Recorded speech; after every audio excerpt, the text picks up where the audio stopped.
RCB మళ్ళీ వాళ్ళ home game ఓడిపోయారు. పంజాబ్ కింగ్స్ కంఫర్టబుల్ గా గెలిచేశారు. దాంతో వాళ్ళు పాయింట్స్ టేబుల్లో 10 పాయింట్స్ చేరుకున్నారు. ఆర్సీబీ 8 పాయింట్స్ మీద ఉన్నారు. ఇంకా next game for them against each other, will talk about that. అలాగే డబుల్ హెడర్ టైం కూడా ఆన్ సాటర్డే. ఇంట్రెస్టింగ్ మ్యాచెస్ ఉన్నాయి. టాప్ 2 టీమ్స్ ఆడబోతున్నాయి. అలాగే ఆర్ఆర్ ఎల్ఎస్జీ ఆడబోతున్నాయి. సో వీటన్నిటి గురించి మాట్లాడుకుందాం. ఇంకెందుకు ఆలస్యం, let's get started. Welcome to stump tales. నా పేరు కౌశిక్. సమయం సరిగ్గా 2 AM రికార్డ్ చేస్తున్నప్పుడు వీడియో. సో ఎక్కడన్నా మాటలు తడబడ్డా, ఎక్కడన్నా కొన్ని నంబర్లు తప్పు చెప్పినా ఫ్లోలో ఫాలో అయిపోయి నేను పెద్దగా చేయగలిగింది ఏమీ లేదు. మ్యాచ్ ఎంత సాగిందంటే వర్షం కారణంగా 3-4 గంటలు అక్కడే మాట్లాడి ఉన్న ఎనర్జీ అంతా అయిపోయి, తర్వాత కామెంటరీ చేసి, తర్వాత మళ్ళీ పోస్ట్ మ్యాచ్ కూడా హోస్ట్ చేసి, దాని తర్వాత మళ్ళీ మ్యాచ్ పాయింట్ ఇంకో షో చేసి వచ్చేసరికి పుల్స్ కారిపోయింది బేసికలీ. అయినా కూడా మీకు కమిట్మెంట్ ఇచ్చాం కాబట్టి ఆ కమిట్మెంట్ ని ఆనర్ చేయడానికి వీడియో చేస్తున్నాం అనమాట. సో ఆ కమిట్మెంట్ నచ్చితే, ఈ వీడియో కాస్త ఎక్కడ నచ్చితే కనుక లైక్ కొట్టి పెట్టండి. అలాగే సబ్స్క్రైబ్ చేసుకుని స్టంప్ టేల్స్ కి, ఒకవేళ ఇప్పటిదాకా చేసుకోకపోయి ఉంటే కనుక. Let's get to the point. Matter ఏంటంటే, ఈ ఆర్సీబీ వరుసగా 3వ సారి ఇంట్లో ఓడిపోయారు. ఎందుకు అంటే దానికి కారణాలు చాలానే ఉన్నాయి. Let's just talk about that. First things first, వర్షం పడింది. వర్షం కారణంగా మ్యాచ్ కాస్త డిలే అయింది. వర్షం కారణంగా పిచ్ స్వభావం కాస్త మారింది. ఎలా మారుతుంది? ఇప్పుడు క్రికెట్ లో పిచ్ అన్న variable is a very very important factor. ఆల్జిబ్రాలో ఎక్స్ ఎలా అయితే కనుక్కోవడానికి మనం కింద మీద పడి చస్తుంటామో చిన్నప్పుడు, అలాగే ఈ పిచ్ ని కూడా అర్థం చేసుకోవడానికి కింద మీద పడి చస్తుంటారు ప్లేయర్స్ అందరూ కూడా. ఎవరికి అర్థం కాదు, దాని స్వభావం మారిపోతూ ఉంటుంది. వర్షం పడితే ఒకలాగా, వర్షం పడకపోతే ఒకలాగా, ఎండ ఉంటే ఒకలాగా, ఎండ లేకపోతే ఒకలాగా, కవర్స్ ఎక్కువసేపు వేస్తే ఒకలాగా, దాన్ని వాటర్ చేస్తే ఒకలాగా, ఇలా చాలా చాలా రకరకాలు ఉన్నాయి. రెడ్ సాయిల్ అయితే ఒకలాగా, బ్లాక్ సాయిల్ అయితే ఒకలాగా. ఇక్కడ జరిగింది ఏంటంటే, వర్షం పడింది కాబట్టి వర్షం పడినంతసేపు ఆ ఎక్స్ట్రా కొన్ని గంటలు కవర్స్ వేసి ఉంచారు. కవర్స్ వేసి ఉంటే ఏమవుతుంది కౌశిక్? క్వశ్చన్ అడగాల. జనరల్ గా మీరు మంచి ఎండగా ఉంది, ఆర్ హ్యూమిడ్ కండిషన్స్ ఉన్నాయి, రైట్? హ్యూమిడ్ కండిషన్స్ ఉన్నాయి. ఫుల్ ఫ్యాన్ కట్టేసి దుప్పటి కప్పుకొని పడుకున్నారు అనుకుందాం. లోపల చెమట పడుతుంది కదా, అలాగే ఆ పిచ్ కూడా చెమట పడుతుంది. ఏం వాడుతున్నావా అంటే సైన్స్ భయ్యా, దాన్ని మీరు క్వశ్చన్ లేరు, నేను దాన్ని ఎక్స్ప్లెయిన్ చేయలేను. అది సైన్స్. చెమట పడుతుంది, ఆ మాయిశ్చర్ కాస్త వికెట్ పైన సెటిల్ అవుతుంది. దాంతో వికెట్ స్వభావం కొంచెం మారుతుంది, ఆగి వస్తుంది బాల్. ఆ మాయిశ్చర్ ఎప్పుడైతే వికెట్ లో ఉందో అప్పుడు కొంచెం ఆగి వస్తుంది అన్నమాట. Ball two paced nature develop అయిపోతుంది. టెన్నిస్ బాల్ బౌన్స్ అంటాం.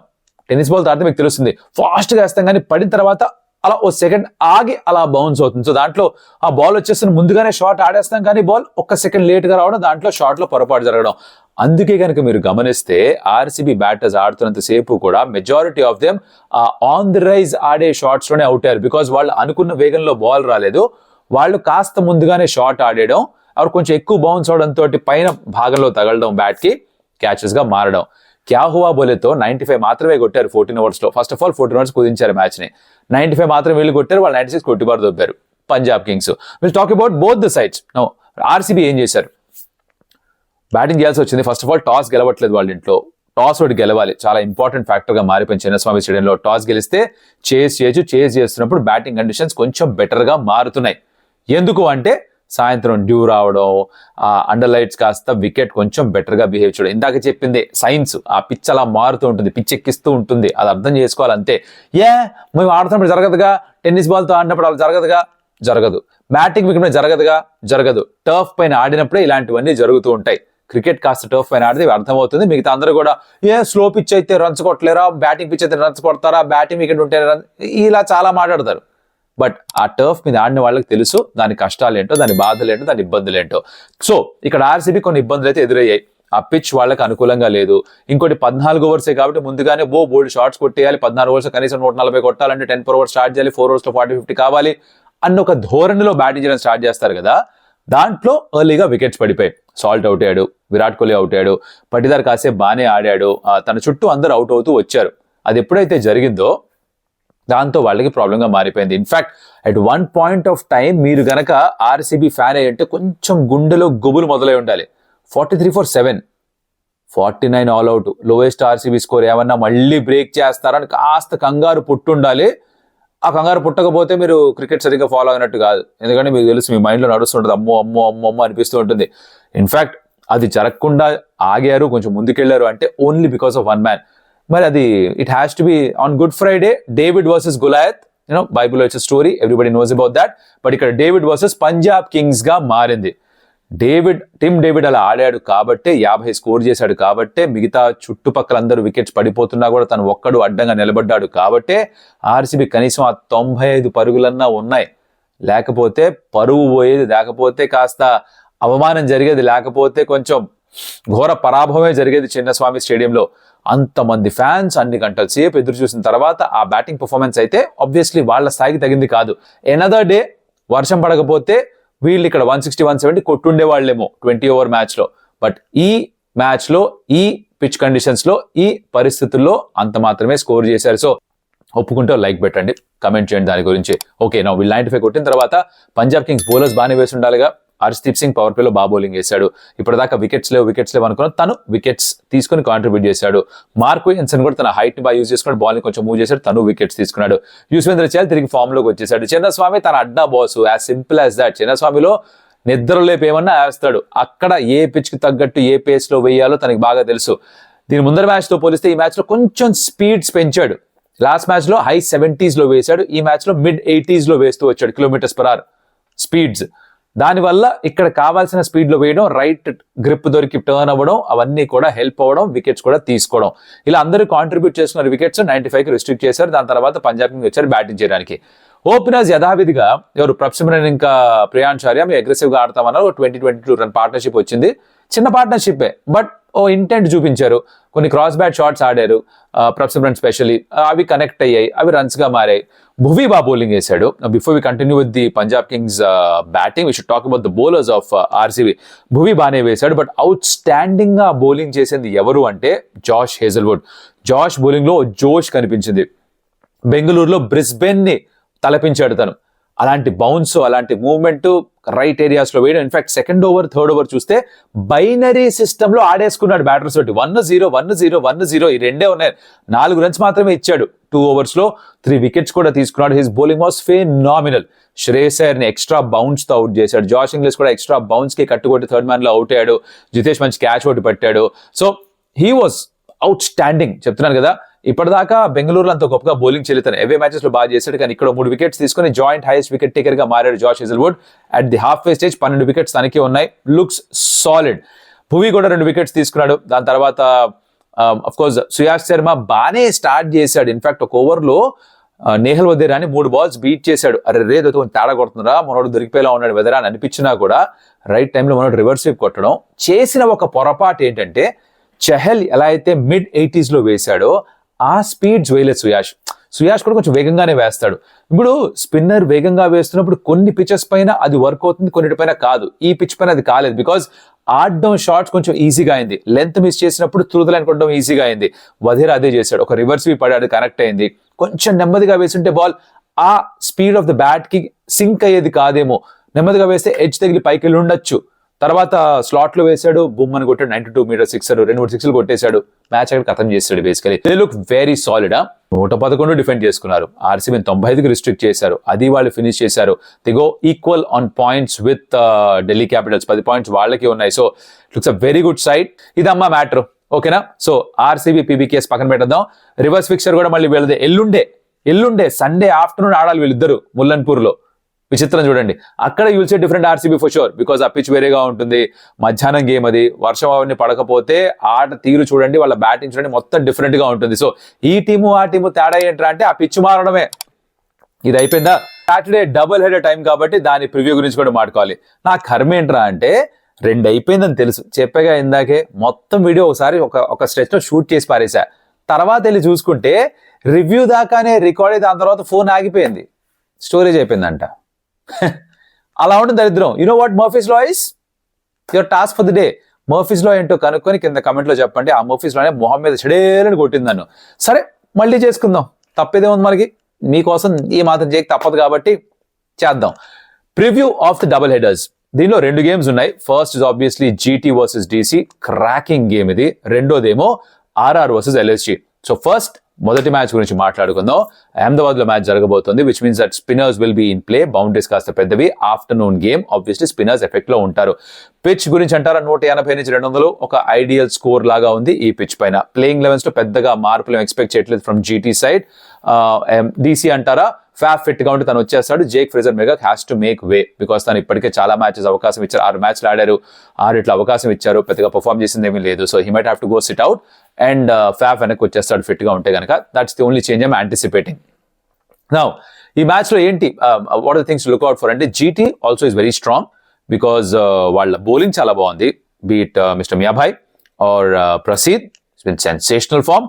ఇషాంత్ శర్మ గారు బాగానే బౌలింగ్ చేస్తున్నాడు, రబాడా వెనక్కి వస్తే తను కూడా చక్కగా బౌలింగ్ చేస్తాడు. You have Sai Kishore who's doing phenomenally well. మరి ఇంకేం కావాలి, మంచి ఆల్రౌండ్ బౌలింగ్ సైడ్ ఉంది వీళ్ళ దగ్గర. బ్యాటింగ్ లో టాప్ 3 70% రన్ స్కోర్ చేస్తున్నారు. Shubman Gill, Sai Sudharsan and Jos Buttler. తర్వాత 4, 5, 6 వచ్చి వాళ్ళు రుతఫోర్డ్ కొన్ని మ్యాచ్లో బాగానే కాంట్రిబ్యూట్ చేశాడు. షారుఖ్ ఖాన్ ఒక మ్యాచ్ లో అడపదడప బాగానే ఆడాడు. సో వాళ్ళు కూడా ఓవరాల్ గా బాగానే ఉన్నారు. వాళ్ళ coach Ashish Nehra is a big plus for them because తను కాన్స్టెంట్ గా ఇన్పుట్స్ ఇస్తూనే ఉంటారు. అండ్ క్రికెట్ కూడా ఫుట్బాల్ రూట్ లో వెళ్ళిపోతుంది. కోచ్ రోల్ ఇంకా పెరిగిపోయినట్టుగా అనిపిస్తుంది, స్పెషల్లీ ఐపీఎల్ లో T20 ఫార్మాట్ లో. So that's again big advantage and positive for them. మరోవైపు డీసీ చూస్తే వీళ్ళు 6 మ్యాచ్లు 5 గెలిచారు, సాలిడ్ గా ఉన్నారు. వీళ్ళ బౌలింగ్ ఒకసారి చూద్దాం.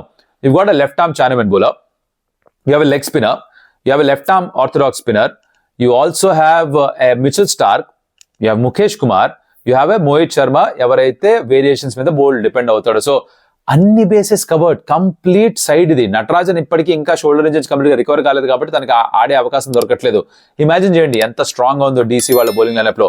బ్యాటింగ్ విషయానికి వస్తారా, ఆయన చెప్పినట్టుగా ఫ్యాఫ్ వెనక్కి వచ్చేస్తే Faf, Abhishek Porel super, number 3లో కరుణ్ నాయర్ ఫెంటాస్టిక్, కేఎల్ రాహుల్ అద్భుతం, అమోఘం, next level stuff.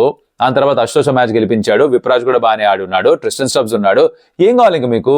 GT and DC ఆడుతుంటే ఏం ఎక్స్పెక్ట్ చేయాలి? హై వోల్టేజ్ క్లాష్ ఎక్స్పెక్ట్ చేయాలి, బికాస్ వీళ్ళు ఫామ్ లో ఉన్నారు. ఆల్రౌండ్ సైడ్ డీసీకి ఉంది, ఆల్రౌండ్ సైడ్ జీటీకి ఉంది. మరి ఈక్వల్ టీమ్స్ దుబాదు బ్లడింగే అంటారు. I want to count on who are the players to watch out for. ఒకవేళ బ్యాటింగ్ డిపార్ట్మెంట్ చూసుకుంటే for GT the player to watch out for is again Sai Sudharsan for me. ఆ కుర్రాడు నాకు బాగా తెలుసు, వీరబాదుడు బాస్తాడు శుక్లా గారు. అండ్ బౌలింగ్ లో చూస్తే కనుక Sai Kishore is the bowler to watch out for, because నేను చెప్పినట్టుగా స్పిన్నర్స్ ఈ గేమ్ లో ఎక్కువ ఇంపాక్ట్ చూపిస్తారని నాకు అనిపిస్తోంది. ఇటుపక్క డీసీకి వస్తే కనుక the batter to watch out for is Karun Nair. మొదటి దానిలో 89, తర్వాత డక్అవుట్. ఈ 3వ మ్యాచ్ లో తన దగ్గర ఒక పట్టుదల ఉంది, ఏదో పర్ఫామ్ చేయాలి, కాస్త నిరూపించుకోవాలి, నాకు నేను ప్రూవ్ చేసుకోవాలి, జనాలకు చూపించాలి, సెలెక్టర్స్ చూపించాలని ఒక పట్టుదల ఉంది. అది చాలా విలువైంది, అది తన దగ్గర ఉంది కాబట్టి తన నుంచి ఒక మంచి నాకు ఎక్స్పెక్ట్ చేస్తున్నాను నేను. అలాగే బౌలింగ్ విషయానికి వస్తే కనుక కుల్దీప్ యాదవ్, తను ఈ మధ్య లియోనల్ మెస్సీ సెలబ్రేషన్ చేస్తున్నాడు, లెవిటేటింగ్ సెలబ్రేషన్ చేస్తున్నాడు కదా, అలా చేతులు పెట్టి గాల్లో ఎగురుతున్నట్టుగా. ఆ సెలబ్రేషన్ కూడా మరోసారి చూస్తాం అనిపిస్తుంది. So this is about GT versus DC. ఇది అయిపోయిన తర్వాత సాయంత్రం ఇంకో మ్యాచ్ ఉంది, ఇది ఆర్ఆర్ ఎల్ఎస్జీకి. ఇన్కన్సిస్టెన్సీ, బ్యాటింగ్ లో ఇన్కన్సిస్టెన్సీ, బౌలింగ్ లో ఇన్కన్సిస్టెన్సీ, ఫీల్డింగ్ లో కూడా ఇన్కన్సిస్టెన్సీ. క్యాచ్లు డ్రాప్ చేస్తున్నారు. మొన్న మ్యాచ్ లో తీక్షణ క్యాచ్ డ్రాప్ చేయడం ఏంటి, వాళ్ళది అసలు ఆ మ్యాచ్ సూపర్ ఓవర్ దాకా వెళ్ళడం ఏంటి, సూపర్ ఓవర్ లో వాళ్ళు చేసిన పొరపాట్లు ఏంటి, బుర్రెక్కడ పెట్టుకుని బ్యాటింగ్ చేశారు, రన్అట్స్ ఏంటి సూపర్ ఓవర్ లో, ఫ్రీ హిట్ కి రన్అట్ ఏంటి, ఇలాంటివి ఎవరన్నా చూసారంటే మరి అనుకోవాలి కదా ఇన్కన్సిస్టెన్సీ కనిపిస్తుందని. గెలవాల్సిన మ్యాచ్ ఓడిపోయారు, చేతులారా ఓడిపోయారు వాళ్ళ మ్యాచ్. వాళ్ళు చాలా మార్పులు చేసుకోవాలి, maybe not in terms of personal but in terms of their execution మార్పులు చేసుకోవాలి. ప్లాన్స్ కాస్త క్లియర్ గా ఉండాలి. జోఫ్రా ఆర్చర్ బెటర్ బౌలరా సూపర్ ఓవర్ లో కొన్ని క్వశ్చన్స్ వస్తున్నాయి, కానీ I think Sandeep Sharma has done fabulously well for them. So ఆ ఛాన్స్ తీసుకున్నారు, it didn't come off that's difference too. తను బాగానే బౌలింగ్ చేస్తాడు, తనని తక్కువ అంచనా వేయకండి. Is a very good bowler, very intelligent, very smart, street smart bowler. తను కలిసికట్టుగా ఒక మంచి ఆల్రౌండ్ బ్యాటింగ్ గేమ్ ఉంటే వాళ్ళ బౌలింగ్ కి కాస్త కుషన్ ఇస్తారేమో. ఎందుకు కుషన్ కావాలంటున్నా, does Archer, does Sandeep Sharma, does Tushar Deshpande ఆడతాడా, మధువని తీసుకొస్తారా, దట్స్ డిబేటబుల్ థింగ్. బట్ ఇలా ఉన్నా కూడా వాళ్ళ బౌలింగ్ లో కూడా కాసిన ఇన్కన్సిస్టెన్సీస్ ఉన్నాయి. మేజర్ గా వాళ్ళ ప్రాబ్లం ఏంటంటే వాళ్ళు 5 బౌలర్స్ తోనే వెళ్తారు, వాళ్ళకి ఆల్రౌండర్ లేడు. ఆ ఆల్రౌండర్ లేకపోవడం బౌలర్స్ పైన కొంచెం ఎక్స్ట్రా ప్రెషర్ క్రియేట్ చేస్తుంది. ఎక్స్ట్రా ఆప్షన్స్ లేవు కెప్టెన్ సంజు దగ్గర. మొన్న పైగా సంజుకు ఇంజురీ అయింది, దాని నుంచి పూర్తిగా కోలుకున్నాడా I don't know at this point of time. So తను ఆడితే సూపర్, ఆడకపోతే అదో పెద్ద బ్లోగా మారుతుంది మళ్ళీ ఆర్ఆర్కి. This is about RR. ఇటుపక్క ఎల్ఎస్జీ అంటారా, వీళ్ళు కూడా ఆహా ఓహో అంటూ ఏమి లేదు సీజన్. కొన్ని గెలుస్తున్నారు, కొన్ని ఓడిపోతున్నారు, మధ్య మధ్యలో కొట్టిమెట్లు ఆడుతున్నారు వాళ్ళు కూడా. వాళ్ళ బలం is Markram, Mitch Marsh and Nicholas Pooran. భూతాల్లా బ్యాటింగ్ చేస్తున్నారు వీళ్ళు. రిషబ్ పంత్ నుంచి నంబర్స్ లేవు, రన్స్ లేవు, కాన్ఫిడెన్స్ లోగా ఉంది, వికెట్ కీపింగ్ కూడా అంతంత మాత్రంగా ఉంది, క్యాప్టెన్సీ కూడా ఆబ్వియస్లీ కాన్ఫిడెన్స్ లేదు కాబట్టి ఆ నిర్ణయాలు కొంచెం ఢీలా పడుతున్నట్టుగా అనిపిస్తున్నాయి. వాళ్ళ బౌలింగ్ విషయానికి వస్తే కనుక బానే ఉంది, వితౌట్ బిగ్ నేమ్స్ బాగానే పర్ఫామ్ చేశారు. బట్ ఇప్పుడు ఈ మ్యాచ్ కి Mayank Yadav is going to make a comeback. BCCI release చేశారు, మెడికల్ టీం వాళ్ళకి గ్రీన్ సిగ్నల్ ఇచ్చి నువ్వు వెళ్ళి ఆడుకోబిడ్డా అన్నారు. పూర్తిగా ఫిట్ గా లేకపోతే రిలీజ్ చేయరు. I'm expecting to come and clock 150 km/h. అదే జరిగితే మౌత్ వాటరింగ్ కాంటెస్ట్. ఒక ఇండియన్ బౌలర్ ఆ స్పీడ్ తో వేయడం చాలా అరుదుగా చూస్తాం. కాకపోతే ఒక మేజర్ ప్రాబ్లం ఈ కుర్రాడికి ఇంజురీస్. తన బాడీ తట్టుకోలేకపోవడం ఈ స్ట్రెసెస్ అండ్ స్ట్రెయిన్స్ ని. అదే గనక ఇంప్రూవ్ అయ్యి ఉంటే, కన్సిస్టెంట్ గా తను పార్క్ పైన ఉంటే, అదే మ్యాచ్లు ఆడుతూ ఉంటే చూడడానికి అదిరిపోతుంది. ఒక పక్క ఆర్చర్ తను చేసే టార్చర్, ఇంకో పక్క మయాంక్ తను సృష్టించే భయం, ఈ రెండు కలిస్తే బ్యాటర్లు బెంబేలెత్తిపోవడం గ్యారంటీ. సో ఈ ఎన్కౌంటర్ లో the players to watch out for RR.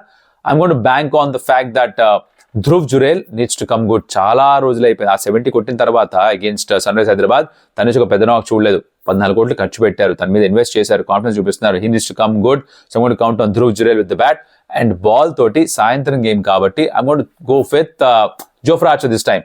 Archer తను ఊరిస్తున్నాడు, ఒక క్రేజీ బౌలింగ్ పర్ఫార్మెన్స్ ఇస్తాను, ఊరిస్తున్నాడు. ఇప్పటిదాకా ఇవ్వలేదు. ఈ మ్యాచ్ తను ఇస్తే చూడాలని నాకు. And on the other side LSG విషయానికి వస్తే కనుక వాళ్ళ భూతాలు ఇందాక చెప్పాక బ్యాటింగ్ ఎలాగో ఆ త్రిమూర్తులు ఫారెన్ ప్లేయర్స్ ఉన్నారు, వాళ్ళు ఎవరో ఒకళ్ళు క్లిక్ అవుతారు. బీట్ మార్క్రమ్, మార్షర్, పూరన్ ఎవరో ఒకళ్ళు రన్స్ కొట్టడం అయితే గ్యారంటీ అన్నట్టుగా ఆడుతున్నారు వాళ్ళు కాకుండా another player to watch out for me is Mayank Yadav. ఇందాక for obvious reasons I'm excited. ఒక 150 km/h వేగంతో వేసి ఒక ఇండియన్ బౌలర్ చూడడానికి నాకు చాలా ఎక్సైట్మెంట్ ఉంటుంది. ఆ పేస్ చూడాలనుంది, తన ఇంపాక్ట్ చూడాలనుంది. So I'm going to watch out for him. Performance ఎలా ఉంటుందో తెలియదు కానీ player to watch out for sure is Mayank Yadav for me. So మీరేమనుకుంటున్నారు? ఈ రెండు మ్యాచ్ లో ఎవరు players to watch out for అనుకుంటున్నారు? Let me know in the comments.